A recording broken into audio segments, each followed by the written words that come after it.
आगामी पिढीसाठी स्वच्छ पर्यावरणाचा वारसा निर्माण करणं हे आपलं नैतिक कर्तव्य. राष्ट्रपती द्रौपदी मुर्मू यांचं राष्ट्रीय पर्यावरण संमेलनाच्या उद्घाटन प्रसंगी प्रतिपादन. छत्तीसगडमधल्या सुकमा जिल्ह्यामध्ये सुरक्षा दलं आणि नक्षलवाद्यांदरम्यान झालेल्या चकमकीमध्ये 17 नक्षलवादी ठार, 2 जवान जखमी. पंतप्रधान नरेंद्र मोदी उद्या नागपूरच्या दौऱ्यावरती. माधव नेत्रालयाच्या विस्तारित इमारतीचं करणार भूमिपूजन. संघ मुख्यालय आणि दीक्षाभूमीलाही देणार भेट. तुळजापूर मंदिर परिसराला जागतिक दर्जाचं धार्मिक पर्यटन स्थळ बनवणार. तुळजापूर विकास आराखडा बैठकीत मुख्यमंत्र्यांनी व्यक्त केला विश्वास.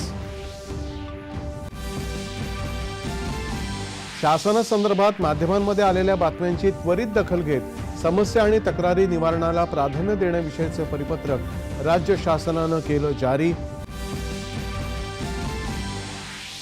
म्यानमार आणि थायलंड इथल्या भीषण भूकंपातल्या बळींची संख्या 2000च्या वर. बचाव कार्य अद्यापही सुरूच. भारताकडून मदत रवाना.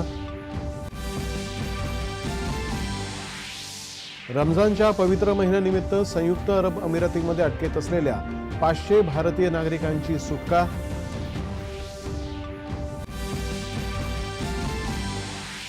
आशियाई कुस्ती अजिंक्यपद स्पर्धेमध्ये महिलांच्या 62 किलो वजनी गटामध्ये भारताच्या मनीषा भनवालची सुवर्ण पदकाची कमाई.